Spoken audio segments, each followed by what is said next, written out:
Assalamualaikum warahmatullahi wabarakatuh.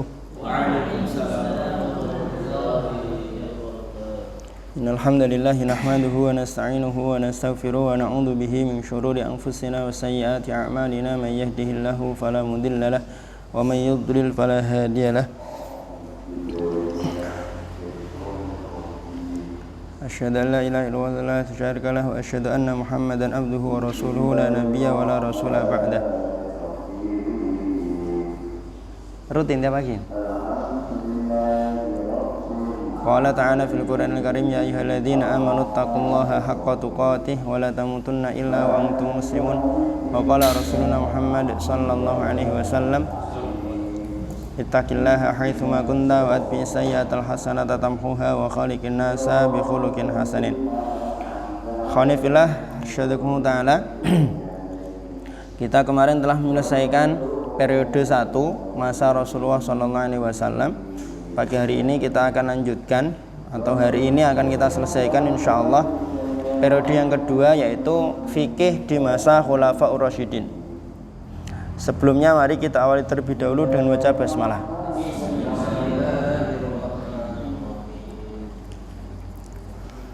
Oke, sudah dibuka? 293 sudah ya? Oke. Kita mulai dari pengantarnya. Kita pahami dulu yang disebut dengan fikih itu apa. Fikih itu kan tersusun dari fa, qaf dan ha. Faqaha. Dalam bahasa Arab faqaha itu menunjukkan makna pemahaman terhadap sesuatu atau pengetahuan terhadapnya. Jadi kalau kita secara bahasa yang namanya fikih itu faham. Fikih itu faham. Man yuridillahu bihi khairan yufaqihu fiddin, akan memfaqihkan dia dalam agama, memahamkan dia terhadap agama. Nah, kalau fikih sendiri itu apa? Fikih adalah sekumpulan hukum-hukum syar'i seputar perbuatan. Jadi yang diatur dalam fikih itu perbuatan. Perbuatan yang nampak, kelihatan. Bukan pikiran, bukan keyakinan. Yang disarikan dari dalil-dalilnya yang terperinci. Dalil-dalil terperinci itu maksudnya adalah dalil yang spesifik, bukan dalil yang masih umum. Nah, kemudian ketika kita berbicara fikih, maka otomatis kita akan membicarakan tentang kaidah-kaidah. Ada di halaman 294 paragraf kedua. Kita akan membicarakan tentang kaidah-kaidah yang mengokohkan kebangkitan manusia dalam segi satu, hubungannya dengan Robnya alias ibadah. Yang kedua, hubungan dengan generasi berikutnya, karena tentunya yang kita kerjakan hari ini nanti akan dilihat, akan dikaji oleh generasi setelah kita, kan gitu. Contoh paling mudah ya program yang kita kerjakan hari ini. Kajian ini nanti untuk tahun depan mesti akan dikaji. Maksudnya tahun lalu formatnya seperti apa, pembagian waktunya bagaimana, metode pembelajarannya seperti apa, efektif atau tidak. Nah, nanti akan dijadikan acuan evaluasi untuk angkatan setelah antum. Kemudian hubungan dengan umat-umat selainnya. Ewafillah, kemudian fikih bukan sekedar wacana. Integritas dan kesetiaannya dalam memenuhi kebutuhan manusia sudah diakui selama, kalau sampai hari ini berarti ya, atau kalau kita ukur dan lihat batas akhirnya sampai runtuhnya kekhalifahan, berarti ya udah 14 abad kurang lebih, atau 13 abad mencukupi seluruh kebutuhan manusia, yaitu fikih. Kita masuk ke pembahasan. Penting untuk kita tahu terlebih dahulu bagaimana kondisi politik di masa Khulafaur Rasyidin. Kenapa? Karena kondisi politik di masa Khulafaur Rasyidin ini nanti akan berpengaruh terhadap perkembangan fikih itu sendiri. Kan seperti itu. Yang pertama tentu kita akan membahas awal bagaimana Rasulullah SAW wafat, Kemudian ketika diberitakan, disampaikan bahwa Rasulullah wafat, para sahabat kan syok semua. Yang paling syok ketika itu bahkan adalah Umar bin Khattab kan. Siapa yang berani bilang Nabi Muhammad sudah wafat, sudah meninggal, potong lehernya kan gitu kan, kurang lebih kan. Sampai tidak ada sahabat yang berani untuk ngelawan Umar bin Khattab kan gitu. Nabi Muhammad ini tidak meninggal, tidur aja, nanti bangun lagi, sedang dipanggil aja sama Allah sebentar, nanti balik lagi, kurang lebih kan gitu. Kebetulan ketika itu memang Abu Bakar sedang tidak di lokasi. Abu Bakar sedang ada di Sunuh kalau tidak salah ya, namanya Sunuh, jadi daerah Madinah tapi daerah yang agak pinggir, agak jauh gitu kan. Ketika beliau mendengar berita Rasulullah wafat, beliau balik pulang, masuk, dilihat penutup kainnya Rasulullah, kemudian dibuka, dilihat, kemudian ditutup lagi. Sungguh engkau hidup dalam keadaan baik dan engkau meninggal dalam keadaan yang baik. Abu Bakar keluar, Umar masih meraco-meraco, bahasa kita ya, masih meraco-meraco, kemudian ditenangkan sama Abu Bakar. Diingatkan pada surat Ali Imran 144. Wa ma Muhammadun illa rasulun qad khalat min qablihi rusul. Afa imma ta'au qutilan qalabtum ala aqabikum. Para sahabat terus langsung lemes, kemudian seakan-akan baru itu mendengar ayat ini, padahal ayat ini sudah pernah diturunkan sebelumnya. Tapi para sahabat kemudian Umar bin Khattab pun seakan-akan baru ketika itu mendengar ayat ini. Itu para sahabat juga akhirnya ingat dengan ayat innaka mayyitun wa innahum mayyitun. Sesungguhnya kamu akan mati dan sesungguhnya mereka akan mati pula. Seperti itu. Singkat cerita Rasulullah wafat. Kemudian nyaris hampir terjadi perpecahan di tengah-tengah sahabat. Sahabat Ansor, para sahabat Ansor langsung berkumpul, kemudian sudah milih menentukan siapa yang nanti akan menggantikan Rasulullah untuk memimpin, yaitu Sa'ad bin Ubadah. Dipilih, sudah mereka kumpul di Sakifah Bani Sa'idah. Kemudian Abu Bakar, Umar sama Abu Ubaidah, sahabat Abu Ubaidah pergi berangkat nyusul sahabat Ansor. Terjadilah dialog di situ. Abu Bakar bilang, kami pemimpin, kalian menteri. Nahnul umara wa antumul wuzara. Yang jadi pemimpin tuh kami, kalian menjadi menteri-menterinya. Tapi sahabat Ansor, Habab bin Munzir kalau tidak salah ya namanya, ada di buku, bilang enggak, kami punya pimpinan, kalian juga punya pimpinan, masing-masing dari kita punya pemimpin. Tapi sama Abu Bakar kemudian didesak terus, nahnul umara wa antumul wuzara. Akhirnya kemudian kenapa kok kami jadi pemimpin? Karena kami adalah suku Arab yang paling tengah, yang paling disegani di Jazirah Arab, suku Quraisy kan gitu. Akhirnya kemudian sudahlah, ayo kita baiat ini. Kalau enggak kita baiat Umar ya Abu Ubaidah, ayo. Tapi kemudian Umar langsung nyambut tangannya Abu Bakar, langsung membaiat Abu Bakar. Kemudian diikuti oleh sahabat-sahabat yang lain yang di situ. Kemudian yang di situ semuanya berbaiat kepada Abu Bakar. Keesokan harinya kaum muslimin berbaiat kepada Abu Bakar. Gitu. Nah, kemudian di hadapan sahabat Abu Bakar ini langsung terpampang dua tantangan besar. Yang pertama adalah para pembangkang zakat. Kalau bahasa dalam tarikh yang biasa dan sering kita dengar, mani'uz zakat. Itu. Mereka ini tidak mau membayar zakat. Ada sebagian yang berangkat dari pemahaman yang salah. Pemahaman yang salah itu gimana? Dulu kami bayar zakat kan kepada Muhammad. Lah Muhammad sudah nggak ada. Muhammad sudah meninggal, kami tidak punya kewajiban untuk membayar zakat kepada Abu Bakar. Akhirnya mereka kemudian tidak mau membayar zakat. Ada juga yang memang murni tidak mau membayar zakat. Intinya ada kelompok kaum muslimin yang tidak mau membayar zakat. Ada juga orang-orang murtad. Kenapa mereka murtad? Karena ada orang-orang yang mengaku menjadi nabi. Halaman 298 tuh, paragraf bawah tuh.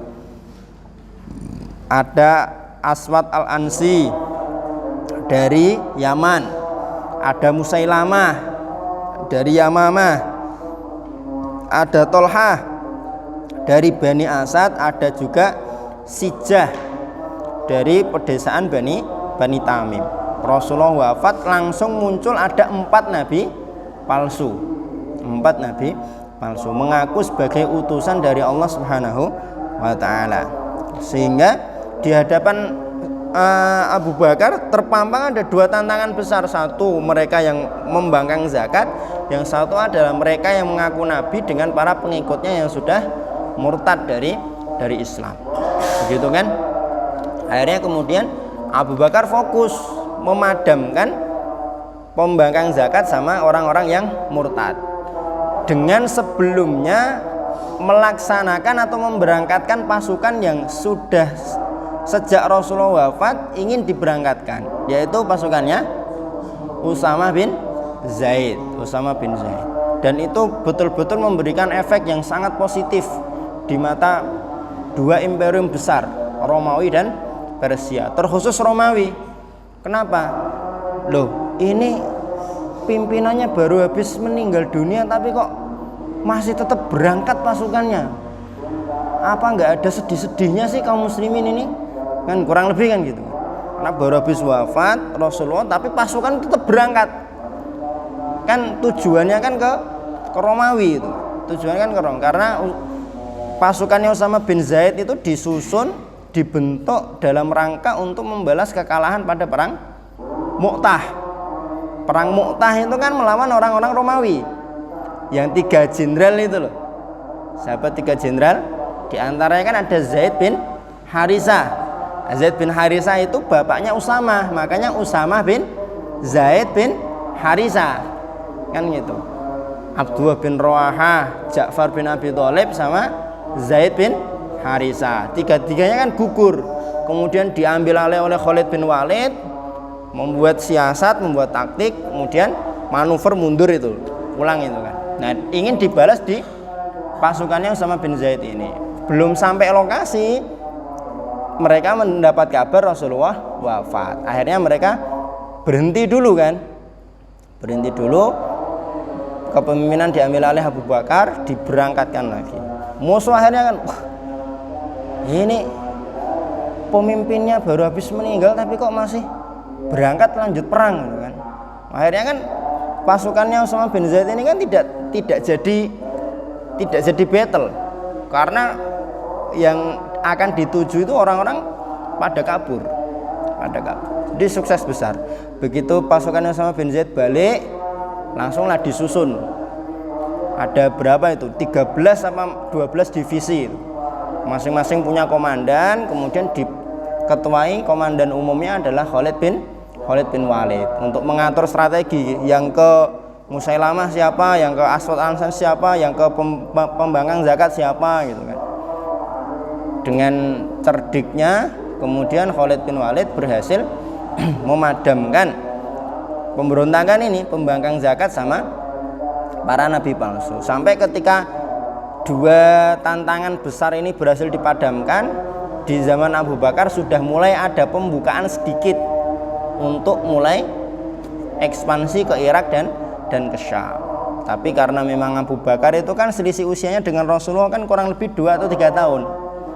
Karena memang ya, sahabat Rasulullah dan Abu Bakar memang seumuran, sepantaran, tapi memang lebih muda Abu Bakar 2 atau 3 tahun. Abu Bakar kemudian wafat.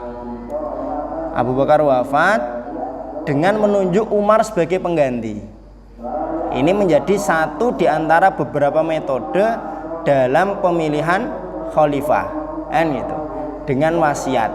Kalau Rasulullah kan tidak wasiat, tapi memberikan isyarat. Isyaratnya apa? Ketika Rasulullah sudah sakit keras, jadwal beliau ngimami tidak bisa ngimami, yang disuruh ngimami Abu Bakar. Sampai ada satu riwayat itu kan, para sahabat sudah kumpul, ini Rasul kok nggak keluar-keluar nih, gimana ini kan? Akhirnya kemudian orang-orang, sudah kamu aja Umar jadi imam, kamu aja Umar jadi imam gitu kan. Umar sebenarnya nggak mau, tapi karena dipaksa oleh orang-orang, akhirnya kemudian Umar ngimami. Selesai Umar ngimami, Rasulullah tahu, Rasulullah marah karena beliau enggak, ya karena beliau memang betul-betul pengen mengisyaratkan bahwa yang gantikan saya nanti untuk memimpin adalah Abu Bakar. Dan Ibunda Aisyah peka. Ibunda Aisyah itu enggak mau kalau Abu Bakar yang menggantikan imam, karena beliau tahu ini kalau sampai bapak saya yang gantikan imam, nanti yang jadi pemimpin setelah Rasulullah ya nanti bapak saya. Masih muda tapi cerdasnya Masya Allah Bunda Aisyah itu kan. Tapi ya Rasulullah tidak bisa ditentang kan. Akhirnya kemudian diantara alasan kenapa para sahabat menyepakati Abu Bakar ya karena itu memang orang kedua setelah Rasulullah kan Abu Bakar. Nah Abu Bakar ini mewasiatkan nanti yang gantikan saya adalah Umar bin Khattab. Lah karena kondisi wilayah Islam ini sudah stabil, tidak ada pemberontakan, tidak ada konflik intern, akhirnya di masa Umar bisa fokus, ekspansinya bisa fokus. Makanya kan di masa Umar itu ekspansi itu, pembebasan negeri-negeri itu berjalan mulus, ke Persia, ke Syam, ke Mesir, Romawi, itu semuanya dibersihkan semua, dimasukkan dalam wilayah Islam pada masa kekhalifahan Umar bin Khattab. Nah masalah yang timbul sekarang adalah semakin luas wilayah, artinya semakin banyak penduduk. Semakin luas wilayah, semakin banyak penduduk, permasalahan yang timbul juga akan semakin banyak. Semakin banyak permasalahan, akhirnya juga semakin banyak solusi yang diperlukan, kan gitu. Manajemennya harus lebih rapi, pencatatannya harus lebih rapi dan lain sebagainya. Banyak sekali persoalan-persoalan yang timbul. Nah, langkah Umar dalam mengatasi masalah-masalah yang timbul, di mana masalah itu belum timbul sebelumnya di masa Rasulullah atau di masa Abu Bakar, maka langkah yang diambil Umar yang pertama adalah melihat kepada Al-Quran. Kalau dalam Al-Quran itu ada solusinya secara global, maka nanti diselesaikan menggunakan Al-Quran. Kalau dalam Al-Quran udah dilihat, udah dicari, nggak ketemu, nanti melihat kepada sunnah Rasulullah. Tanya kepada para sahabat, ada nggak di antara kalian yang pernah mendapati Rasulullah menyelesaikan persoalan ini? Bagaimana langkah beliau menyelesaikan persoalan ini? Kalau dari sunnah Rasulullah tidak ada, maka para sahabat dikumpulkan. Melihat Abu Bakar dulu. Dulu pernah nggak Abu Bakar menyelesaikan persoalan ini? Kalau pernah, maka menggunakan langkah yang dulu diambil oleh Abu Bakar. Kalau tidak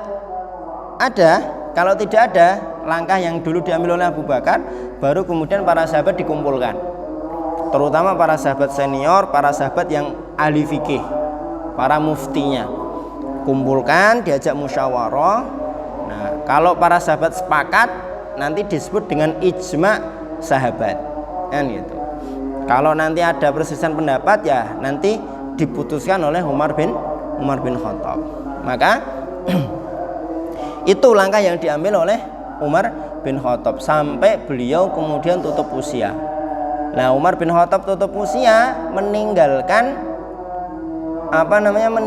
wasiat, tapi bukan wasiat secara jelas siapa yang akan menggantikan beliau, tapi memilih beberapa sahabat untuk bermusyawarah siapa yang akan menggantikan Umar bin Khattab, ya kan? Dipilih itu ada 6 atau 7 sahabat itu kan, yang kemudian dalam siasah syariah disebut sebagai ahlul halli wal aqdi. Pernah dengar istilah itu? Belum? Ahlul halli wal aqdi, ya kurang lebih kalau ya tidak bisa disamakan dengan MPR sih, beda dengan MPR. Ya intinya itu sahabat inti yang ditunjuk untuk memusyawarahkan siapa nanti yang akan menggantikan Umar bin Khattab. Kemudian setelah dirembuk dengan metode yang rincinya nanti bisa antum baca dalam sejarah, Akhirnya kemudian terpilihlah yang menjadi penggantinya Umar bin Khattab, Utsman bin Affan. Nah, pada masa pemerintahan Utsman bin Affan ini di tahun-tahun awal, separuh awal pemerintahan beliau, kondisi politik wilayah Islam masih stabil. Akan tetapi karena keluarganya Utsman bin Affan dari Bani Umayyah ini banyak yang nimbun harta lah, mencuri kesempatan dan lain sebagainya. Akhirnya kemudian di paruh kedua orang-orang Yahudi menghembuskan fitnah, kaum muslimin terprovokasi. Akhirnya kemudian terjadilah ada protes. Kalau bahasa kita sekarang ya demo. Tapi demonya dulu kan ngeri, bawa tombak, bawa panah, bawa pedang, kan gitu. Demo sampai akhirnya kemudian dalam demo itu endingnya Utsman bin Affan syahid, terbunuh, kan gitu. Kalau demo hari ini kan paling pol mentok ujung-ujungnya ya presiden diturunkan, kan gitu kan, nggak sampai mati itu. Nah, sepeninggal Utsman bin Affan kemudian yang dibaiat menjadi khalifah adalah Ali bin Abi Thalib. Beliau memindahkan ibu kota wilayah Islam yang sebelumnya di Madinah dipindahkan ke Kufah. Kemudian langkah Ali bin Abi Thalib sebelum melakukan tindakan atau mengurusi urusan apapun adalah menstabilkan situasi intern wilayah Islam.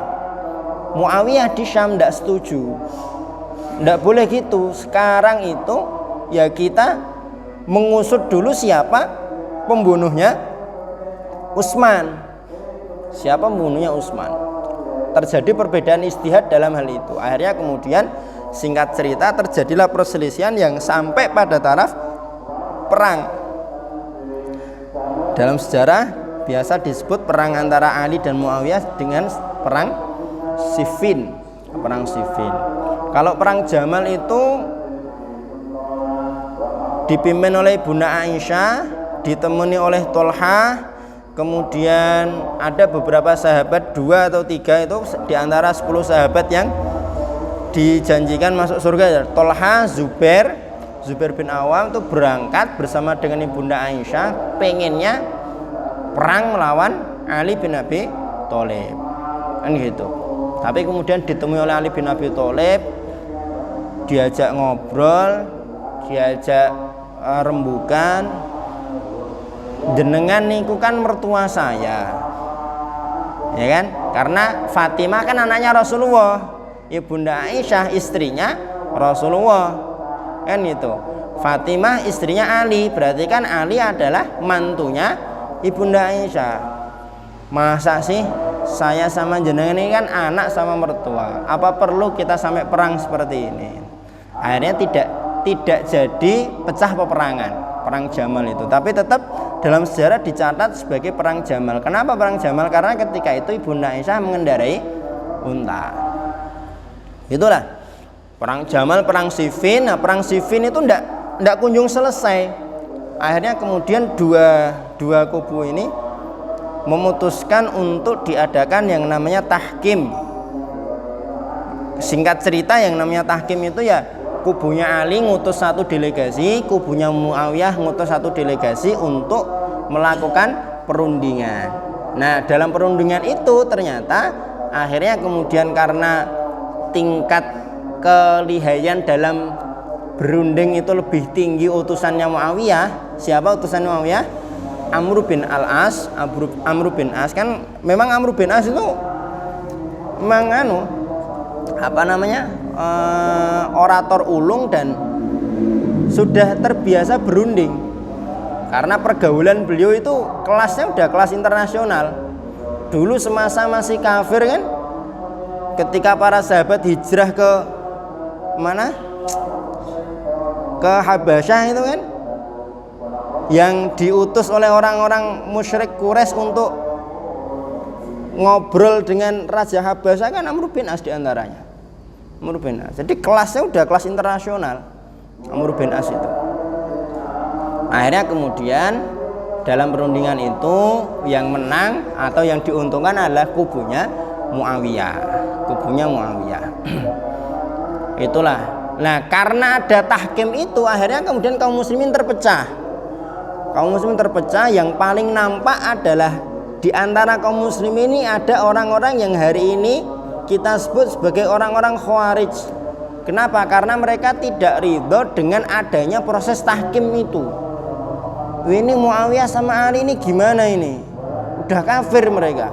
Karena berhukum dengan selain hukum Allah. Berhukumnya kepada manusia. Karena Ali mengutus satu orang, Muawiyah mengutus satu orang untuk menentukan hukum. Maka mereka mencap Ali dan Muawiyah sudah kafir karena tidak berhukum dengan hukum Allah, kan gitu. Singkat cerita, akhirnya kemudian orang-orang Khawarij ini mengutus 3 orang untuk misi membunuh Ali bin Abi Thalib, Muawiyah bin Abi Sufyan, dan Amr bin Al-As. Ketiganya ini gagal kecuali satu yang mentargetkan Ali bin Abi Thalib. Jadi yang mentargetkan Muawiyah gagal, yang mentargetkan Amr bin Al-As gagal, tapi yang mentargetkan Ali bin Abi Thalib berhasil. Akhirnya syahidlah Ali bin Abi Thalib di tangan Abdurrahman bin Muljam, ya. Abdurrahman bin Muljam ditikam menggunakan sebuah belati yang sudah dilumuri racun. Dilumuri racun. Akhirnya kemudian sepeninggal Ali bin Abi Thalib, kekhalifan dipegang oleh Hasan bin Ali bin Abi Thalib, tapi tidak lama, hanya kurang lebih 6 bulan, sehingga masa Khulafaur Rasyidin lengkap menjadi 40 tahun, pas 40 tahun. Setelah 6 bulan kemudian kekhalifahan diserahkan dengan sukarela kepada Muawiyah. Nah, ketika kekhalifahan diserahkan kepada Muawiyah lah menandai berakhirnya periode Khulafaur Rasyidin. Dan ketika masa akhir Khulafaur Rasyidin itu kaum muslimin terpecah menjadi 3 golongan besar. Satu, mayoritas kaum muslimin yang ridho dengan kekhalifahannya Muawiyah. 2, orang-orang Syiah yang mereka loyal kepada Ali bin Abi Thalib dan setia kepada beliau. Entah apakah loyal dan kesetiaan itu betul-betul murni ikhlas atau ada tendensi lain. Ya, karena kalau kita riset secara sejarah itu memang nanti akan kita dapati hal-hal yang membuat kita ragu dan sangsi terhadap loyalitasnya orang-orang Syiah ini. Itu. Terus yang ketiga adalah orang-orang Khawarij yang mereka dendam kepada Ali dan Muawiyah. Kenapa kok perlu disebutkan dalam buku ini 3 golongan besar ini? Karena 3 golongan besar ini nanti akan memberikan efek kepada perkembangan fikih di periode berikutnya. Seperti itu. Itu kurang lebih latar belakang politik situasi wilayah Islam di masa Khulafaur Rasyidin. Nah, kemudian kita masuk ke pembahasan sumber-sumber fikih. Sebagaimana tadi yang sudah kita bahas terkait dengan langkah Umar bin Khattab dalam menyelesaikan permasalahan. Jadi langkah awal untuk mencari solusi, mengkaji kitabullah, mengkaji Al-Quran, kemudian mengkaji sunnah Rasulullah. Kalau tidak ada maka kemudian dimintakan fatwa atau musyawarah para sahabat. Kalau mereka sepakat disebut dengan ijma, kalau tidak maka nanti dipilih atau diputuskan oleh khalifah. Langkah-langkah ini dipakai oleh Abu Bakar, dipakai oleh Umar, dipakai oleh sahabat Ibnu Abbas, dan juga dipakai oleh sahabat yang lain. Ibnu Abbas itu kalau dihadapkan pada satu permasalahan dia melihat pada Al-Quran. Kalau tidak ada beralih kepada sunnah. Sunnah nggak ada melihat kepada Abu Bakar, pernah nggak ngatasi masalah yang sama. Kalau di masa Abu Bakar tidak ada, berpindah kepada masa Umar bin Khattab, pernah nggak Umar bin Khattab mengatasi masalah yang sama. Kalau tidak ada baru kemudian beliau beristihad atau bertanya kepada para sahabat yang lain. Maka sumber fikih pada periode ini selain Al-Quran dan As-Sunnah ada tambahan 2. Yang pertama adalah ijma'nya para sahabat, kemudian qiyas. Qiyas itu apa? Qiyas ya metode menyamakan atau mengukur satu permasalahan yang baru dengan permasalahan yang lama, di mana 2 permasalahan ini memiliki substansi yang sama. Paham nggak? Zakat fitrah nih, zakat fitrah. Dulu Rasulullah mewajibkannya pakai kurma, pakai anggur kering, pakai gandum, ya kan? Kenapa sih kok Rasulullah mewajibkan zakat fitrah itu pakai kurma, pakai anggur kering, pakai gandum? Nah, kalau wilayah-wilayah yang tidak ada kurma, tidak ada anggur kering, tidak ada gandum, terus bagaimana? Dikaji, diriset, ada nggak sih persamaan atau substansi yang bisa diambil dari zakat fitrah ini? Oh, sepertinya yang menjadi substansi ini adalah makanan yang bentuknya biji-bijian misalkan, atau buah-buahan, atau apakah mungkin yang menjadi substansi adalah makanan pokok. Nah, didata kira-kira yang menjadi substansinya apa, kemudian dicari yang bisa diterapkan di permasalahan itu juga kompatibel diterapkan di permasalahan yang lain dan sesuai dengan seluruh zaman. Akhirnya disimpulkanlah, oh ternyata zakat fitrah itu yang penting dia makanan pokok, kan gitu. Maka kemudian kalau di satu daerah itu tidak ada kurma, tidak ada anggur kering, atau di satu daerah itu makanan pokoknya bukan kurma, maka zakat fitrahnya pakai makanan pokok. Paham maksudnya? Kias ya. Ya kurang lebih seperti itu. Nanti kalau antum mau mendalami terkait dengan kias, belajar usul fikih. Belajar usul fikih nanti akan dibahas secara rinci terkait dengan kias itu. Biasanya selesai jam berapa?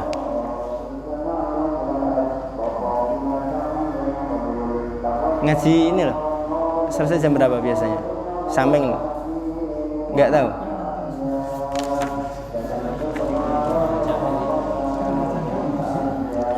Oke, berikutnya kita membahas tentang jam'ul Quran. Kemarin pada periode yang pertama kita sudah membahas jam'ul Quran di masa Rasulullah. Jam'ul Quran yang di masa Rasulullah itu ada dua bentuk kan kemarin. Satu menghafalnya, yang kedua menuliskannya. Menulisnya di masa Rasulullah adalah melalui para pencatat wahyu. Jadi Al-Quran itu sudah tercatat tapi masih terpisah-pisah.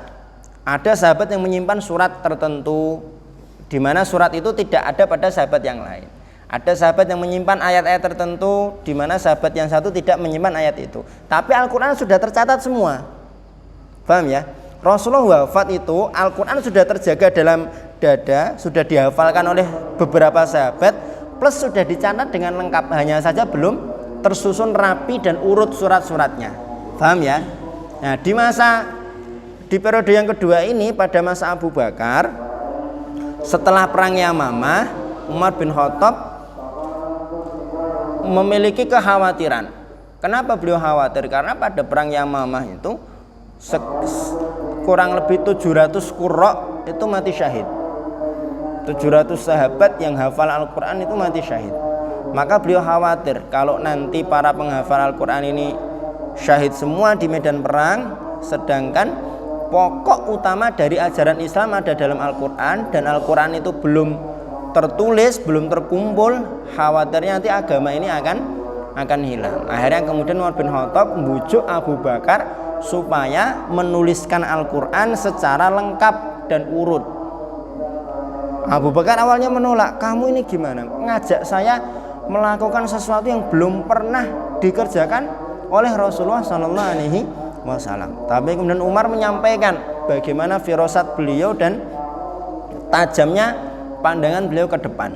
Akhirnya kemudian Abu Bakar dibukakan oleh Allah Subhanahu wa taala menerima usulannya Umar bin Khattab. Abu Bakar kemudian manggil Zaid bin Thabit, salah satu pencatat wahyu. Zaid bin Thabit akhirnya kemudian mengumpulkan para sahabat yang lain. Ya istilah kita menjadi panitia jam'ul Quran. Semua sahabat yang punya catatan dipanggil semua, ditanya, ini dulu disuruh oleh Rasul taruh di surat apa, ini dulu disuruh taruh surat apa, surat apa, surat apa, surat apa. Sampai itu kan kalau kita baca dalam Mabahis fi Ulumil Quran itu ada 1 atau 2 ayat yang hanya dimiliki oleh satu sahabat. Dan Zaid bin Thabit ini tidak bermudah-mudah dalam mengumpulkan Al-Quran ini. Setiap yang mau setoran, catatan atau hafalan untuk dimasukkan dalam susunan Al-Quran ini disumpah oleh Zaid bin Thabit. Akhirnya kemudian terkumpullah semua, singkat cerita terkumpul semua. lengkap urut dari surat Al-Fatihah sampai surat An-Nas. Dicatat, dikumpulkan, kemudian dibawa oleh Abu Bakar sampai beliau wafat. Setelah beliau wafat, pindah tangan ke Umar bin Khattab sampai beliau wafat. Kemudian di masa kekhalifahan Utsman bin Affan, mushaf ini disimpan oleh Hafsah. Hafsah anaknya Umar bin Khattab yang juga merupakan istrinya Rasulullah Sallallahu Alaihi Wasallam. Gitu kan? Lumayan ya. Nah, tibalah masanya Utsman bin Affan. Masanya Utsman bin Affan ini kan wilayah Islam sudah semakin luas lagi. Sudah semakin luas, banyak orang-orang yang ajam, non-Arab. Kemudian para qurra, orang-orang yang hafal Quran dengan metode bacaannya masing-masing, karena memang Al-Quran diturunkan dengan 7 huruf, dengan 7 bahasa. 7 bahasa di sini memang mukhtalaf ya. Apa maksud dari 7 huruf atau 7 bahasa ini? Kalau dalam Mabahis fi Ulumil Quran itu diantaranya adalah bahwa bahasa yang dimaksud adalah tetap bahasa Arab, cuma menggunakan dialek yang berbeda-beda. Karena ada dialek Quraisy, ada dialek mana kan gitu. Nah, berangkat dari perbedaan bacaan dan metode kaitannya dengan dialek atau huruf ini, akhirnya kaum muslimin itu kan beda-beda. Ketika mereka berkumpul dalam satu pasukan, mereka baca Quran, akhirnya kan kamu kok baca Quran gitu? Kamu kok baca Qurannya gitu? Kan gitu. Sampai akhirnya di situ tuh terjadi pertengkaran, perselisihan. Nah, di antara sahabat yang melaporkan fakta atau fenomena ini adalah Hudzaifah bin Yaman. Sahabat Hudzaifah bin Yaman ini melihat ada fenomena seperti ini pada perang Armenia dan Azerbaijan. Untuk melihat di halaman 309 itu. Kisahnya lengkap di sini ya. Tinggal antum sudah baca atau belum gitu aja. 309 itu Hudzaifah bin Al-Yaman kemudian melaporkan kepada Utsman bin Affan. Utsman bin Affan kemudian mengumpulkan para sahabat, dirembuk, ini gimana ini? Para sahabat sepakat bahwa ini adalah perkara yang penting untuk segera diatasi. Akhirnya kemudian Utsman bin Affan berdasarkan hasil musyawarah dengan para sahabat melakukan tindak lanjut kaitannya dengan hal ini. Mushaf yang dibawa oleh Hafsah diminta, kemudian Utsman bin Affan memanggil Zaid bin Sabit, Abdullah bin Zubair, Sa'id bin Al-As sama Abdurrahman bin Al-Haris. Mereka berempat ini kemudian diminta oleh Utsman bin Affan agar menyatukan atau menyeragamkan bahasa mushaf itu menggunakan bahasa Quraisy, menggunakan bahasa Quraisy, dialek Quraisy dengan bacaan yang mutawatir. Akhirnya direvisilah itu. Bukan revisi dalam arti mengubah isinya, bukan ya, tapi itu tadi 7 hurufnya itu 7 bahasanya diseragamkan oleh Utsman bin Affan menjadi satu saja, yaitu dialek Quraisy. Kan gitu. Nah, hari ini ada qiraah asyrah, ada qiraah sab'ah. Itu adalah qiraah dalam dialek Quraisy. Itu ya, qiraah dalam dialek Quraisy. Dicatat sudah, direvisi, beres, kemudian disalin menjadi 7 mushaf. Fungsinya apa? 7 itu untuk disebar ke kota-kota besar di wilayah Islam.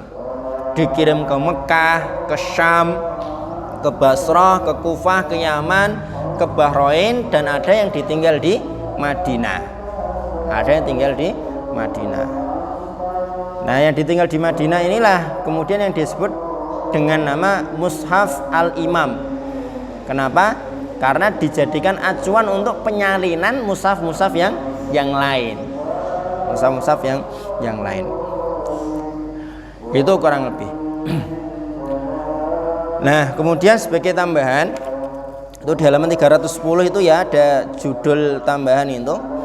Penaklukan dalam Islam menuntut untuk menghadirkan lebih banyak solusi untuk lebih banyak masalah. Ini sudah kita bahas tadi. Kemudian perselisihan di kalangan sahabat terjadi karena apa? Kecerdasan dan tingkat kepahaman mereka berbeda-beda. Kecerdasan dan kepahamannya beda-beda. Dalam satu permasalahan, kadang ada sahabat yang hadir ketika Rasulullah menjelaskan, ada juga sahabat yang tidak hadir ketika Rasulullah menjelaskan, ya kan? Sama-sama hadir pun pemahaman itu mesti beda-beda. Kayak gini nih, saya ceramah kepada antum. Ketika nanti setelah selesai saya ceramah, kemudian saya minta dua di antara antum untuk menyampaikan pemahamannya, pasti pemahamannya akan beda, ya kan? Pasti pemahamannya akan berbeda. Itu kemudian berikutnya ini contoh-contoh permasalahan yang disepakati oleh para sahabat. Masalah yang pertama adalah kepemimpinan. Ada di halaman 312. Masalah kepemimpinan. Walaupun awalnya berselisih, tapi kemudian para sahabat sepakat bahwa urusan yang pertama kali harus diurusi sepeninggal Rasulullah adalah kepemimpinan. Siapa yang melanjutkan estafetnya Rasulullah. Bahkan para sahabat lebih mendahulukan kaitannya dengan kepemimpinan dibanding pemakaman Rasulullah, ya kan? Rasulullah kan baru habis wafat, itu masih terbaring, belum dimakamkan. Tapi para sahabat ketika itu sudah langsung ngumpul untuk membahas siapa nanti yang melanjutkan kepemimpinan, ya kan? Siapa yang melanjutkan kepemimpinan. Jadi para sahabat sudah sepakat ini masalah yang harus segera diputuskan. Kenapa? Kalau tidak segera diputuskan, ya nanti selesai. Ibarat ayam itu anaknya masih kecil-kecil, baru habis netes, kemudian induknya ditabrak mobil. Ya udah bubar itu nanti anak-anaknya kan. Kurang lebih kayak gitu. Akhirnya kemudian itulah tadi yang sudah kita sampaikan, sudah kita kisahkan secara singkat. Terpilihlah Abu Bakar As-Siddiq sebagai pengganti Rasulullah SAW. Disebut atau dipanggil oleh kaum muslimin ketika itu dengan Khalifatu Rasulillah SAW.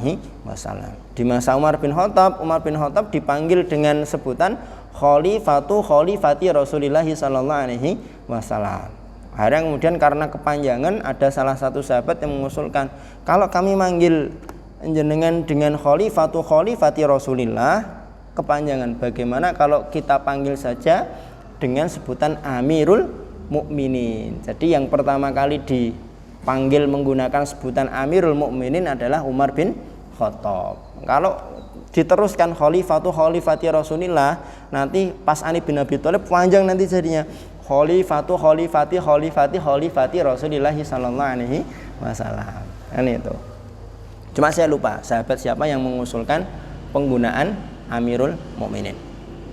Yang kedua adalah kaitannya dengan pembangkang zakat. Walaupun pada awalnya Umar bin Khattab menolak untuk memerangi para pembangkang zakat. Halaman 315. Kenapa Umar bin Khattab menolak? Loh, mereka itu sudah syahadat, mereka itu sholat. Bagaimana bisa kita memerangi orang yang bersyahadat dan orang yang sholat? Itu Umar bin Khattab. Tapi kemudian diyakinkan oleh Abu Bakar As-Siddiq bahwa siapapun yang memisahkan antara sholat dan zakat, siapapun yang tidak menyerahkan zakat yang dulu dia berikan kepada Rasulullah, maka saya akan memerangi dia. Akhirnya kemudian para sahabat sepakat untuk memerangi orang-orang yang membangkang untuk membayar zakat. Kemudian yang ketiga, masih halaman 315 yang bawah itu, Fatimah binti Muhammad minta kepada Abu Bakar jatah warisan dari Rasulullah SAW. Tapi kemudian oleh Abu Bakar disampaikan kepada Fatimah bahwa yang namanya Nabi, yang namanya Rasul itu tidak mewariskan harta. Tidak mewariskan harta. Yang ditinggalkan itu sebagai sedekah. Yang ditinggalkan itu sebagai sedekah. Lah penghidupannya bagaimana? Keluarganya Rasulullah mendapatkan jatah khusus dari ghanimah, dari Baitul Mal, ada alokasi khusus untuk keluarganya Rasulullah SAW. Kemudian yang keempat, halaman 316, terkait dengan tempat pemakaman Nabi. Awalnya para sahabat bingung, ini Rasulullah kita makamkan di mana? Kan gitu. Tapi akhirnya kemudian Abu Bakar As-Siddiq menyampaikan satu hadis yang itu tercantum di halaman 317. Madufina nabiyyun qattun illa fi makanihil ladzi tuwfiya fi. Tidaklah seorang nabi itu dikebumikan kecuali di tempat di mana dia wafat. Dan Rasulullah wafatnya di biliknya Ibunda Aisyah radhiyallahu anha. Maka beliau dimakamkan di situ. Kan gitu. Ketika Abu Bakar wafat, Abu Bakar pun dimakamkan di dekat makamnya Rasulullah, kan gitu. Kemudian ketika Umar bin Khattab wafat, Umar bin Khattab minta izin kepada Ibunda Aisyah supaya sebelum Umar bin Khattab wafat, beliau minta izin kepada Ibunda Aisyah agar boleh dimakamkan di dekat makam kedua sahabat beliau, ya di dekat Rasulullah dengan Abu Bakar, itu kan. Makanya kita pernah dengar riwayat bahwa Ibunda Aisyah itu ketika masuk ke makamnya Rasulullah dan Abu Bakar itu senantiasa kadang membuka aurat, tapi kemudian membuka aurat atau membuka hijabnya, saya lupa itu, antara menyingkap aurat atau membuka hijabnya. Tapi ketika Umar bin Khattab dimakamkan di situ, Ibunda Aisyah tidak lagi membuka hijab beliau. Kenapa? Karena ada makamnya Umar bin Khattab, saking menjaga dirinya. Padahal sudah wafat, tapi sampai seperti itu. Kan begitu. Nah, yang punya hadis ini adalah Abu Bakar As-Siddiq. Jadi memang mungkin dari segi banyaknya riwayat, Abu Bakar itu tidak sebanyak Abu Hurairah. Tapi riwayat-riwayat beliau itu adalah riwayat-riwayat yang vital sekali. Ya kan? Riwayat-riwayat yang vital sekali. Kaitannya dengan tadi ayat itu kan. Itu kan para sahabat seakan-akan pada lupa semua. Yang ingat Abu Bakar. Hadis ini para sahabat sudah pada tidak tahu. Yang tahu ternyata Abu Bakar. Kan gitu. Kemudian yang kelima adalah terkait dengan pengumpulan Al-Quran. Jam'ul Quran tadi ya. Kalau Jam'ul Quran di masa Abu Bakar itu disebut dengan Jam'ul Quran yang kedua. Yang pertama di masa Rasulullah, kemudian Jam'ul Quran di masa Utsman disebut dengan Jam'ul Quran yang ketiga. Kemudian yang keenam adalah pembentukan dewan-dewan. Karena semakin luasnya wilayah Islam, maka Umar bin Khattab berinisiatif untuk membentuk dewan-dewan kaitannya dengan pembagian ghanimah, pembagian fai dan lain sebagainya. Maka dibentuklah dewan-dewan itu dan disepakati oleh para sahabat. Ini diantara hal-hal yang disepakati oleh para sahabat. Tentunya hal-hal cabang-cabang fikih yang disepakati oleh para sahabat juga banyak. Yang dicantumkan oleh beliau di sini adalah hal-hal atau permasalahan-permasalahan yang memang sangat vital dan penting. Dan berikutnya paling akhir, kita baca sekilas beberapa permasalahan yang diperselisihkan oleh para sahabat. Setidaknya ada 13 permasalahan yang diperselisihkan oleh para sahabat. Ada nggak yang lain? Bisa jadi ada. Karena memang di sini adalah beliau menyebutkan beberapa contoh saja. Yang pertama kaitannya dengan ghanimah atau rampasan perang, khususnya adalah yang berupa tanah. Jadi kan ghanimah itu ketika kaum muslimin berhasil menaklukkan satu daerah, maka tanah daerah yang berhasil ditaklukkan itu kan menjadi rampasan perang. Dulu di masa Abu Bakar, kalau ada penaklukan seperti itu, maka tanah itu dibagi untuk pasukan sesuai dengan perhitungan atau pembagian ghanimah secara fikih. Itu dibagi menjadi 5 bagian, 1/5 untuk Allah dan Rasulullah, yang 4/5 untuk untuk masharif atau objek distribusi yang sudah tercantum dalam surat Al-Anfal itu kan. Wa'lamu annama ghanimtum min syai'in fa anna lillahi khumusahu wa lirrasuli dan seterusnya itu. Nah, di masa Umar bin Khattab ini, kalau setiap tanah yang kita taklukkan itu langsung dibagi, nanti generasi setelah kita bagaimana? Akhirnya kemudian oleh Umar bin Khattab diputuskan rampasan perang itu dibagi selain tanah. Adapun tanah maka nanti statusnya dia wakaf, menjadi milik kaum muslimin, menjadi milik umat Islam, yang mana nanti hasil pengolahan tanah itu diserahkan dan dikumpulkan di Baitul Mal untuk kepentingan maslahat kaum muslimin. Sebagian ada yang sependapat dengan pendapatnya Umar, tapi sebagian sahabat ada yang tidak seperti itu. Ya tidak bisa. Dulu aja Rasul dan Abu Bakar nggak gitu kok, masa sekarang gitu? Kurang lebih gitu. Nanti lebih lengkapnya antum sendiri, antum baca lagi. Di halaman 324 itu paragraf atas ada 3 kategori tanah yang ditaklukkan oleh kaum muslimin. Tanah yang pertama adalah tanah yang ditempati oleh penduduknya yang mau masuk Islam. misalkan ditaklukkan nih, ya, tapi penduduk di situ mau masuk Islam, ya kan, maka tanahnya tetap dia kelola, hanya saja nanti diambil 1/10 distorkan ke Baitul Mal. Kemudian yang kedua, baris kelima itu tanah yang ditaklukkan secara damai dengan pembayaran pajak yang disepakati. Ditaklukkan secara damai itu maksudnya gimana? Diserbu, tidak terjadi perang, mereka ngaku kalah, tunduk kepada Islam, ditaklukkan secara damai. Kan dalam fikihnya itu disebut dengan fa'i atau fai'. Kalau orang Jawa kan takpek ya, pek itu dari fai'. Ya, takpek gitu kan, fai' itu.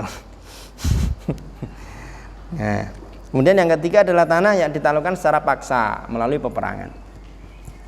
Kemudian yang kedua adalah hukuman bagi peminum khamr, ada di halaman 330.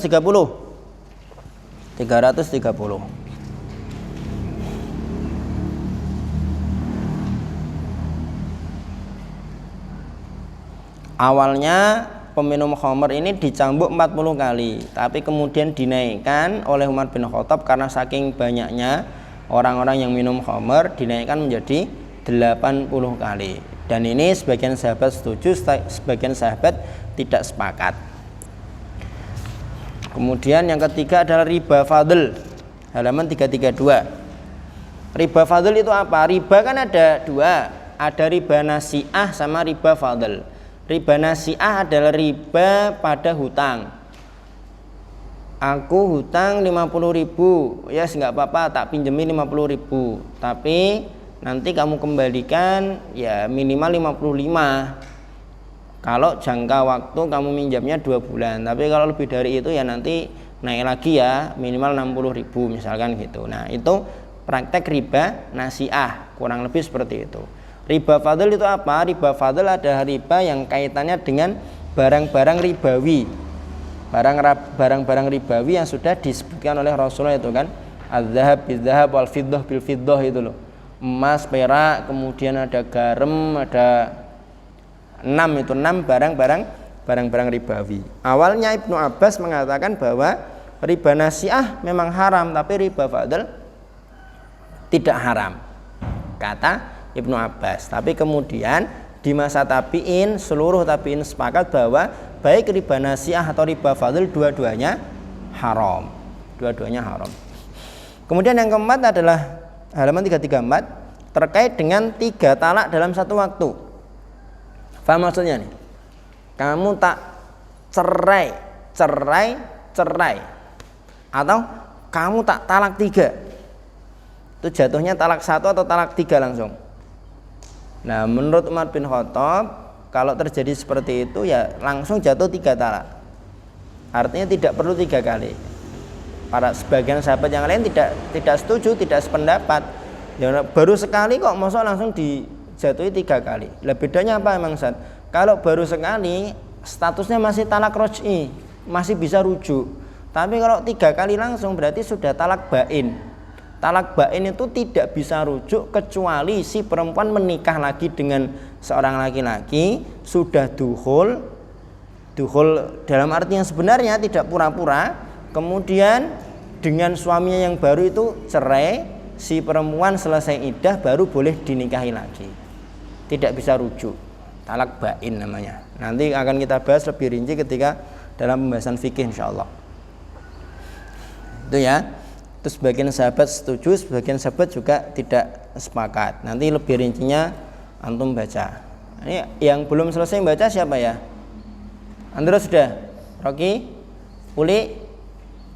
Sampai halaman berapa? 339. Udah hampir berarti ya. Ini berarti udah selesai antum baca ya? Sudah. Hamzah? Hanif? Khalid? Sudah Khalid? Sampai selesai? Hanafi? Baru sembuh ya, yes, maklum lah, gak apa-apa. Anda udah ikut nih? Sudah? Yari? Sudah? Sama? Saib? Muar? Sudah? Sudah? Harid?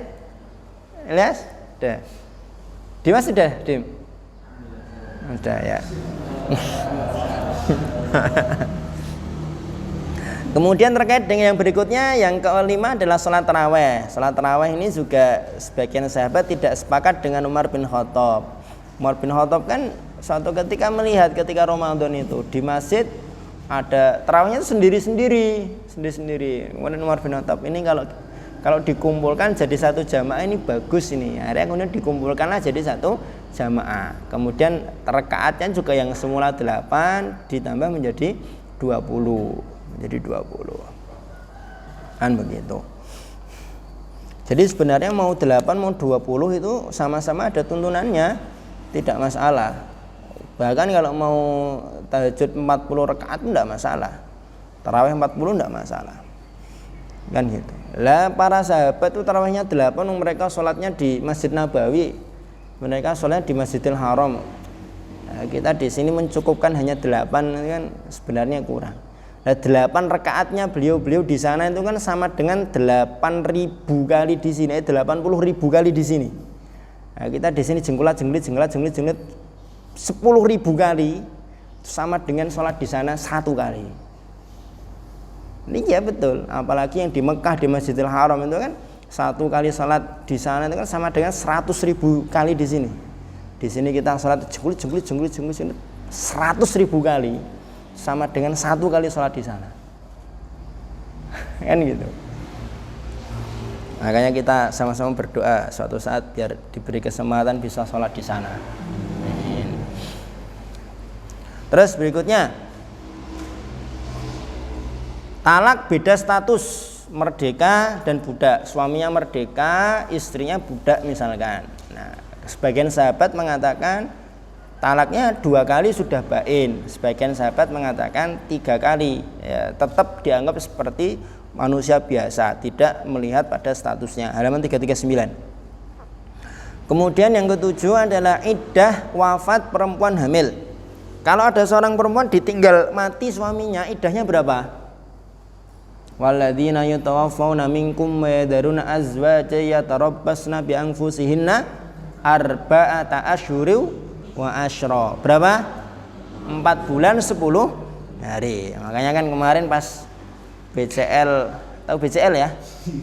Nah, BCL ditinggal mati itu kan kemudian ada sebagian orang yang menghitung iddahnya. Nah, pas hari terakhir dibikin meme itu kan. Ayo siapa yang mau maju nih hari terakhir iddahnya BCL. Kan gitu. Iddah wafat itu 4 bulan 10 hari. Adapun perempuan yang hamil iddahnya berapa? Hatta yadhna hamlahunna. Ini itu. Wallahi ya'isna, bukan. Ya iya betul. Wallahi ya'isna minal mahidi min nisaikum in ratabtum fa'iddatuhunna salasatu asyhur wallahi lam yahid. Wa ulatul ahmali ajaluhunna ayyadhna hamlahunna. Kalau dia hamil maka iddahnya sampai dia melahirkan. Nah sekarang kalau ada perempuan hamil ditinggal mati suaminya, iddahnya berapa? 4 bulan 10 hari atau sampai dia melahirkan? Dua-duanya. Lah dua-duanya gimana ngitungnya? Setelah lahir plus 4 bulan 10 hari? Ya enggak bisa. Sebagian sahabat mengatakan dipilih yang paling lama. Dipilih yang paling lama. Kalau kandungannya sudah besar, HPL-nya tinggal 1 atau 2 bulan, berarti iddahnya 4 bulan 10 hari. Tapi kalau kandungannya masih kecil 2 bulan, maka yang diambil adalah sampai melahirkan. Tapi sebagian fuqaha yang lain menyatakan ya iddahnya berarti sampai dia melahirkan. Lebih dimenangkan yang hamilnya. Itu nanti juga akan dibahas dalam pembahasan fikih. Kemudian yang berikutnya, waktu jatuh talak pada kasus ilak. Ilak itu kemarin sudah kita bahas. Ilak adalah seorang suami bersumpah tidak menggauli istrinya. Jatuh ilak itu kapan? Kalau menurut Ibnu Umar, ketika ilak itu sudah 4 bulan, maka si laki-laki diberi pilihan untuk rujuk kembali ke istrinya atau menceraikan. Tapi menurut sahabat yang lain menyatakan kalau sudah lewat 4 bulan ya otomatis pernikahannya selesai. Gitu. Makanya tidak usah sumpah-sumpah tidak mau menggauli istri. Lah gimana tat? Emosi tat. Jaga emosinya. Jaga emosinya. Gitu. Terus berikutnya adalah nafkah tempat tinggal bagi wanita yang ditalak 3. Perempuan yang sudah ditalak 3 itu apakah masih berhak mendapatkan nafkah dari suaminya atau tidak, mantan suaminya atau tidak? Sebagian sahabat mengatakan tetap dapat, sebagian sahabat mengatakan ya tidak dapat. Lah udah nggak ada hubungan apa-apa kok, sudah talak bain, ngapain ngasih nafkah? Kalau pada kasus talak roj'i, talak 1 dan 2, para ulama sepakat bahwa si istri, si perempuan tetap mendapatkan nafkah dari si suami, kan gitu. Kemudian yang berikutnya, yang ke-10 ya, di sini nggak ada angkanya. Yang ke-10 halaman 345. Ini seputar faraid ini. Hak waris kakek bersama saudara. Hak waris kakek bersama saudara. Sebagian sahabat di sini Ibnu Mas'ud, Umar, Utsman dan Ali bin Abi Thalib mengatakan bahwa kakek itu ya kalau ada saudara berarti nanti dia jadi asobah bareng dengan saudara. Ini kalau antum belum pernah bahas faraid ya agak sulit memahaminya. Ada orang meninggal,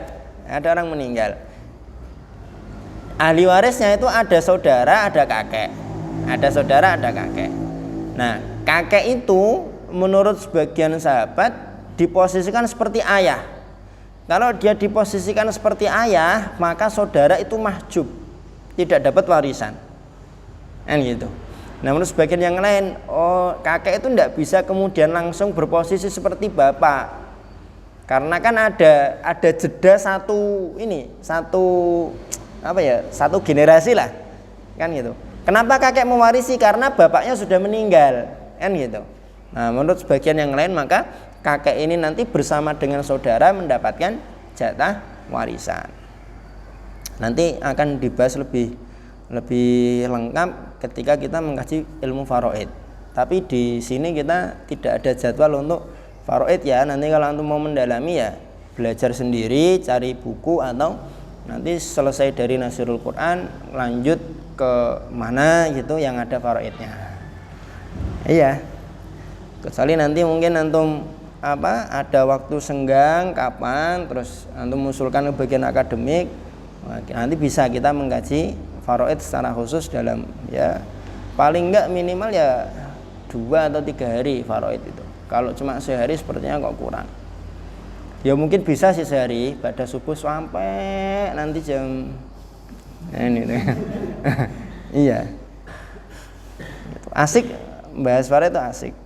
Apalagi kalau orang-orang yang senang matematika, itu biasanya asik karena nanti dia akan hitung-hitungan. Awal-awal enggak hitung-hitungan, tapi nanti di akhir ketika sampai sudah tashihul masalah itu kan nanti akan hitung-hitungan dia.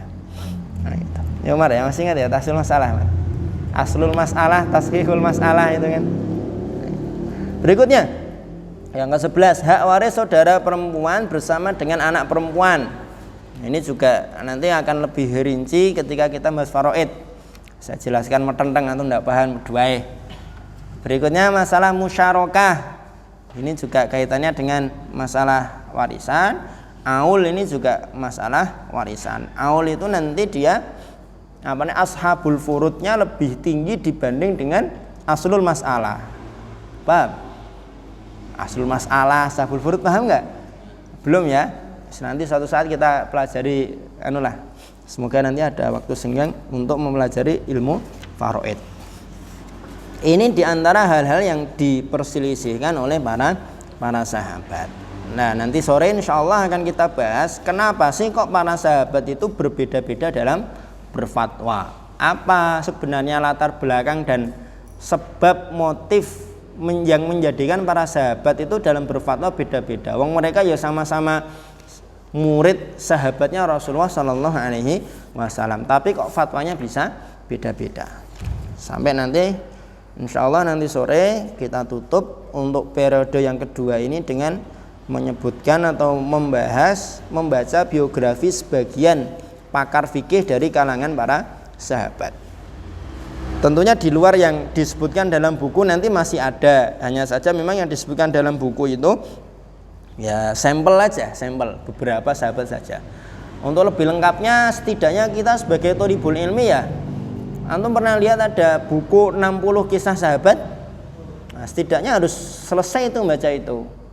Paling enggak ngertilah sekilas-sekilas itu sahabat yang disebut sebagai apa namanya hawarinya Rasulullah itu siapa, ini kan? Siapa sahabat yang pertama kali menggunakan kavaleri dalam perangnya Rasulullah, kan gitu kan? Setidaknya kita tahu secara global sirah-sirahnya para sahabat. Tapi itu nanti posisinya di urutan kedua setelah kita menyelesaikan membaca sirah nabawiyah. Minimal ya kita sebagai thalibul ilmi setidaknya pernah hatam baca Rahiqul Maktum. Ada yang udah pernah hatam baca Rahiqul Maktum? Sirah nabawiyahnya Syekh Sofiyur Rahman Al-Mubarakfuri. Ada yang pernah selesai? Madan dah selesai. Alhamdulillah. Yang lain yang belum diselesaikan setidaknya pernah baca. Terjemahannya enggak apa-apa, terjemahannya enggak harus Arabnya. Terjemahannya enggak apa-apa. Setidaknya kan ketika disebut fase Mekah 13 tahun, fase Madinah 10 tahun, itu kita dalam pikiran itu sudah punya garis-garis besarnya. Oh, 13 tahun itu 3 tahun pertama dakwah Syriah, kemudian dakwah Jariyah. Rasulullah melarang para sahabat untuk terang-terangan. Kemudian ada fase di mana para sahabat itu disiksa berdasarkan kabilah-kabilahnya dan seterusnya sampai nanti ada awal mula dari Bai'ah Aqobah 1 2, Isra Mi'raj, Amul Huzni dan lain sebagainya. Kan gitu. Kalau orang awam, orang biasa, bukan thalibul ilmi, bukan santri, enggak tahu sih wajar. Tapi kalau kita sebagai thalibul ilmi kan harusnya tahu lah. Sebutkan perang-perangnya Rasulullah, perang Badar, yang kedua Badar, ketiga Badar lagi. Waduh, ya repot kan gitu. Setidaknya perang-perang besar itu kita tahu. Badar tahun berapa, motifnya apa? Uhud tahun berapa, motifnya apa? Kan gitu. Khandaq tahun berapa, motifnya apa? Kan gitu. Khaybar, Hudaybiyah, Fathu Makkah, perang Hunain dan seterusnya. Begitu ya. Jadi setidaknya kita pernah baca. Bahkan salah satu ustaz saya dulu pernah bilang gini, baca sirah nabawiyah itu tidak cukup cuma sekali. Kenapa? Karena kita baca sirah nabawiyah ketika kita masih usia SMP dengan ketika kita usia SMA itu nanti kita akan punya tasawur. Tasawur itu apa ya? Punya sudut pandang yang berbeda. Ketika SMP kita baca sirah nabawiyah mungkin hanya menikmati alurnya aja. Wah, Rasulullah Masya Allah ya, Masya Allah ya gitu. Hanya menikmati ceritanya. Tapi ketika SMA mungkin kita sudah punya nalar agak kritis dikit nih. Oh, pantes ya perang Badar itu Masya Allah menjadi bukti bahwa Rasulullah itu betul-betul seorang utusan yang lain gitu kan. Jumlahnya 300 sekian berhasil mengalahkan 1000, padahal yang 300 ini hanya membawa pedang, tidak persiapan perang. Kavalerinya cuma 2 ekor kuda melawan 1000, lengkap persenjataannya, kavalerinya lengkap, memang sudah persiapan bawa onta, bawa kuda perang gitu. Badar itu kan cuma 2 ontanya Rasulullah, kudanya cuma 2, salah satunya dikendarai oleh Sa'ad bin Abi Waqqas kan gitu. Masya Allah kan gitu kan. Jadi nalarnya sudah beda. Nanti ketika kita menginjak usia kuliah itu nanti lebih matang lagi. Sehingga ketika kita membaca sirah nabawiyah itu nanti kita akan punya sudut pandang yang lebih banyak. Oh, berarti ini kalau diterapkan sekarang ketika saya mengalami permasalahan seperti ini harus begini, kan gitu kan. Begini gitu. Ini setidaknya pernah baca. Harid ya. Gitu. Pelajar ya wajib baca. Nah, pelajar enggak baca gimana? Kan gitu. Kalau kita lihat jejak para salaf itu kan rata-rata mereka kan beliau kan para penulis semua. Siapa salaf yang tidak seorang penulis? Tidak ada. Salaf itu semuanya penulis semua. Tidak hanya sekedar thalibul ilmi tapi katibul ilmi juga. Imam Nawawi itu umurnya berapa? Tidak sampai 50. Yang lebih dahsyat lagi malah Imam Suyuti rahimahullah. Tahu Tafsir Jalalain? Tafsir Jalalain itu ditulis oleh Imam Suyuti ketika beliau umur berapa? 22 atau 21, saya lupa itu. Tapi tidak sampai 25. Seusia antum ini. Tafsir Jalalain itu beliau tulis di bulan Ramadan selesai Syawal. Di bulan Ramadan selesai Syawal. Tafsir Jalalain. Separuh ya, kan Jalalain itu kenapa? Karena ditulis oleh 2 orang. Kan Jalaluddin Asyuti, satu lagi Jalaluddin siapa gitu, saya lupa satunya. Nah, Imam Jalaluddin Asyuti itu menulis dari Al-Fatihah sampai surat Al-Isra, separuhnya ditulis oleh satu. Kan gitu. Dan orang menulis itu tidak mungkin bisa menulis kalau tidak punya apa yang mau ditulis. Bagaimana mengumpulkan materi yang akan ditulis? Baca. Jadi membaca itu baru tahap paling awal sekali. Ya. Kalau membaca aja belum bisa, kalau kitab-kitab Arab kan harus punya perangkat, ya kan? Kalau membaca aja belum bisa, ya berarti mempelajari ilmu agar kita bisa membaca itu berarti ya kunci betul, kunci gerbang, belum kunci pintu. Kunci gerbangnya di depan itu belajar agar bisa membaca. Ketika sudah bisa membaca, baru kita punya kunci untuk buka pintu. Kan gitu. Bisa baca, buka pintu, baru kita masuk. Kita pilih mana ini passion saya. Oh, passionnya sejarah, baca sejarah. Passion saya fikih, baca fikih. Passion saya kayaknya di politik ini misalkan, di hukum misalkan, baca politik. Gitu. Teman-teman yang dirahmati Allah Subhanahu wa taala, itu yang kita kaji pagi hari ini, separuh awal dari pembahasan di periode kedua masa Khulafaur Rasyidin. Sebelum saya tutup, fadhol kalau ada yang mau bertanya. Uli kemarin sempat angkat tangan mau nanya apa? Itu tafsirnya sesuai dengan apa sih? Rohi itu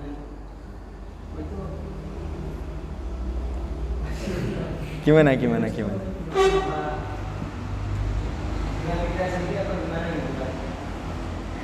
Tafsir kan memang banyak sekali ya. Hari ini itu kitab-kitab tafsir banyak sekali. Kalau kita mengacu ke banyak kitab ulumul Quran ya, kalau yang sering kita sebut tadi kan mabahis fi ulumil Quran, banyak sekali kitab-kitab ulumul Quran yang lain. Imam Suyuti punya Al-Itqan, ada Manahilul Irfan juga, ada banyak beberapa kitab-kitab ulumul Quran itu. Di situ mesti ketika mengkaji dan membahas terkait dengan penulisan tafsir, maka tafsir itu awal-awal tafsir itu masuk dalam subbab di kitab-kitab hadis. Jadi kitab hadis itu nanti mesti ada hadis yang menerangkan tentang tafsir ayat apa.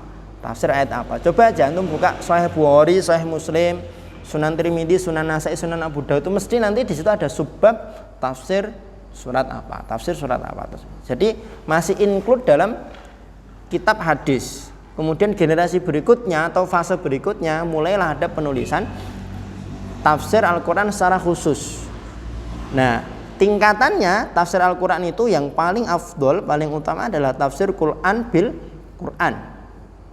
Tafsir Quran bil Quran. Ada yang mengatakan bahwa kalau mau menulis tafsir, minimal yang dikuasai setidaknya adalah diantaranya tafsir Quran bil Quran. Ayat ini itu dijelaskan oleh ayat mana?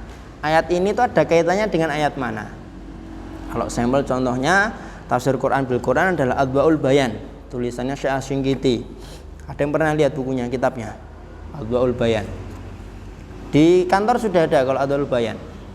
Sudah ada di kantor Adwaul Bayan itu. Itu bagus sekali. Jadi hudal lil muttaqin, al muttaqin itu siapa? Nanti akan disebutkan ayat-ayat yang menyebutkan sifatnya al muttaqin. Kan gitu. Kemudian yang berikutnya adalah tafsir Quran bil ma'thur. Tafsir Quran bil hadis ya, bil hadis atau bil ma'thur. Itu adalah menafsirkan Al-Quran dengan hadis-hadis. Ala wa'iddu lahum mastata'tum min quwwah, ala innal quwwata ar-ramyu. Kan gitu. Al-quwwah itu apa sih? Al-quwwah adalah ar-ramyu gitu. Ar-ramyu itu apa ya? Ar-ramyu itu kan melempar itu ya. Makanya itulah kenapa bahasa Al-Quran itu umum. Ar-ramyu itu karena apa? Karena ar-ramyu itu di beda zaman, beda masa, bentuk dan formatnya juga beda. Kan gitu. Memanah, manjane, meriam, bedil, tembak itu kan ar-ramyu juga. ya kan? Atau apa? Lempar bola besi itu apa? Lempar jauh. Itu ar-ramyu juga. Nah, ini itu. Begitu ya. Jadi ada tafsir Quran bil Quran, tafsir Quran bil hadis. Nanti kemudian barulah kalau berikutnya tafsir Quran bil ra'yi. Nah, ra'yi itu nanti ada ra'yi yang ra'yi sahih, ada yang ra'yi tidak sahih. Kan gitu. Kalau kita mau cari tafsir Quran bil ra'yi yang ra'yi sahih ya banyak sekali. Nanti tinggal dilihat aja siapa penulisnya kan gitu. Ibnu Katsir atau Bari. Kalau Ibnu Katsir atau Bari banyak pakai Quran bil Quran dilengkapi dengan Quran bis sunnah. Di beberapa tempat juga menukilkan bagaimana pendapat atau tafsiran dari para sahabat. Kalau yang paling lengkap itu tafsir atau Bari. Cuma kalau tidak terbiasa baca tafsir dengan format seperti itu nanti mesti cepat bosan. Kenapa? Karena beliau Imam Tobari ayat nih, kemudian potongannya misalkan tafsir dari Jinan. Al-Jinan tafsirnya apa? Ada yang mengatakan Jinan tafsirnya adalah bla bla bla. Di antara yang mengatakan bahwa Al-Jinan tafsirnya adalah bla bla bla, nanti disebutkan 1 2 3 hadisnya. Ini gitu. Kemudian pendapat lain disebutkan hadisnya atau perkataan ulamanya dan seterusnya. Jadi tidak instan baca satu-satu hadisnya. Nah, kalau Ibnu Katsir kan enggak. Ibnu Katsir langsung dia Jinan tafsirnya adalah ini, yang mengatakan adalah ad-dhahak, qatadah, dadadat langsung disebutkan. Nah gitu. Belakangan kemudian muncul juga penulisan tafsir berdasarkan mazhab fikih. Kan ada ahkamul Quran. Ahkamul Quran itu nanti ketika ayat-ayat yang ditafsirkan itu ayat-ayat hukum, maka tafsirnya sesuai dengan mazhab si penulisnya. Kan gitu. Jadi memang tafsir itu banyak banyak ragamnya, banyak klasifikasinya. Nah, kalau kita mau berhati-hati kaitannya dengan tafsir ya setidaknya minimal kita lihat yang pertama adalah siapa yang nulis dulu. Kenapa penting kita melihat siapa yang menulis? Loh, katanya ilmu itu kan tidak harus melihat siapa yang mengucapkan, Ustaz. Selama itu hikmah, selama itu ilmu kan kita ambil aja. Ya kalau itu kaitannya ketika kita ngobrol atau ketika kita mendengarkan perkataan. Tapi ketika kita membandingkan satu kitab dengan kitab yang lain di mana kita tidak punya waktu untuk menyelesaikan semua kitab itu, maka perlu diantara cara untuk memilih prioritas kitab yang kita baca adalah dengan melihat siapa penulisnya, kan itu. Nah, kalau disandingkan misalkan tafsir Al-Misbah dengan tafsir Ibnu Katsir, mana yang lebih prioritas untuk kita selesaikan terlebih dahulu? Ibnu Katsir dulu, kan gitu. Jangan Al-Misbahnya dulu, tafsir Ibnu Katsir dulu, kan gitu. Bisa difahami ya Wali ya? Ya, kurang lebih seperti itu. Fadhol, yang lain. Ya. Apa? Malam Lailatul Qadar kan malam turunnya Al-Qur'an. Kenapa bisa pindah-pindah dari tanggal 21, 23, 33? Allah alam, kenapa kok bisa pindah-pindah? Ya, yang paling simpel dan mudah untuk dijadikan jawaban ya dipindah-pindahkannya malam Lailatul Qadar atau dalam bahasa sederhana tidak diketahuinya kapan Lailatul Qadar supaya kaum muslimin secara umum, ini loh di bawah meja, Madan, di bawah meja. Nah. Kenapa berpindah-pindah malam Lailatul Qadar itu? Supaya kita tidak rajin beribadah hanya ketika hari itu. Kalau dikasih tahu Lailatul Qadar tanggal 23, ya sudah, nanti itikaf yang paling rajin tanggal 23. Tapi karena kita tidak tahu Lailatul Qadar itu kapan, akhirnya kita setiap malam berusaha untuk mendapatkan Lailatul Qadar. Kan gitu. Jawaban paling sederhana itu. Tapi kalau kenapa kok pindah-pindah, saya tidak tahu. Dari sananya disetting seperti itu. Allah alam. Gimana? Gitu ya? Pendapat malam Lailatul Qur'an ini tanggal 17. Ya. Maksudnya? Ya. Berarti Lailatul Qadar ketika itu jatuhnya tanggal 17 menurut Ibnu Ishaq. Tapi kan ada ulama lain yang juga berpendapat tidak tanggal itu. Kan gitu. Ya itulah. Artinya memang tidak bisa dipatenkan. Bahkan walaupun ada satu ulama yang menyebutkan tanggal 17, tanggal 27, oh tanggal 29, tapi itu pun belum bisa dijadikan sebagai satu-satunya patokan karena toh ada banyak ulama lain yang tidak mengatakan seperti itu. Allah a'lam. Cukup ya? Ada lagi fadhol yang lain?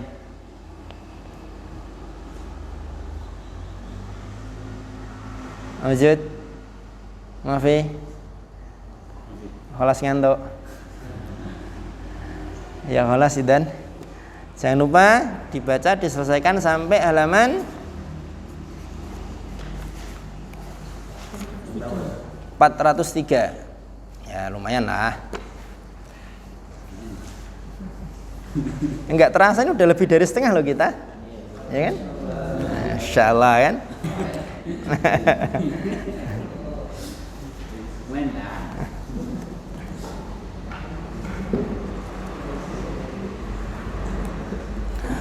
Begitu Bang Filah, kalau tidak ada lagi yang mau ditanyakan istifsar atau istibyan, nah tatim bidu'a kafaratul majlis. Subhanakallahumma bihamdika walhamdulillahirabbil alamin. Assalamualaikum warahmatullahi wabarakatuh.